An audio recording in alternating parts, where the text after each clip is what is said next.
O'zbekistonning blogerlaridan Amerikada fan klub biletlarini va formalarini kim sotgan? Bugun shaxslar va dalillar ochiladi. Birinchi shaxslardan boshlasak, Barabanedrov Abdurahmon Fozilov. O'zi xalq bilib bo'lib, hamma atmetka qilib bo'ldi. Endi dalillarni ochamiz. O'zi fan klub biletlari sotilyaptimi? O'zbekiston Kongo o'yiniga sotib olingan bilet. Shaxsan men o'zim sotib olgan bilet. Abdurahmon Fozilov yonida yurgan, ya'ni tashkiliy ishlarga aralashmaganman. Ana endi formalar haqida gaplashamiz. Chunki Abdurahmon Fozilov umuman formalarga meni daxlim yo'q degan ayrim videolarida. Mana bu peripiska egasi Abdurahmon Fozilovning o'g'li. Ketganman, formalarni to'g'ri bor formalarga. Ko'plangan amaliyot. Akajon mana nomerlarida ertaga qayerda bo'lishlarini bilmayman, formalar mashinalarda. Biroqchilar o'qisa Jahongir bergan nomeringizni formalar kerakda eslasizlar.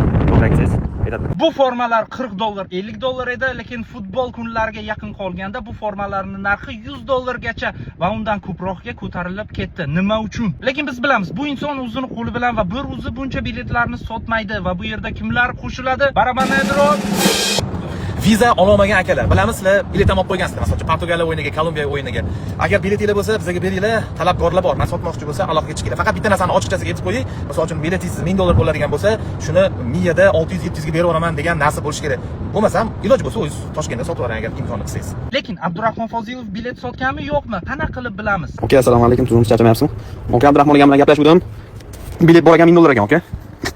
Agar kerak bo'lsa. Va bundan tashqari yuzlab aziyat chekkan insonlar va svidetiller, o'zlari bu chiptalarni sotib olgan insonlar, o'zlari bu formalarni sotib olgan insonlar kommentariya va lichkalarda yozishdi. Birodarlar, albatta bu hammasi emas. Yana qanaqa dalillar kerak sizlarga? Axir hamma biladi. Yemoqni qusmog'i bor.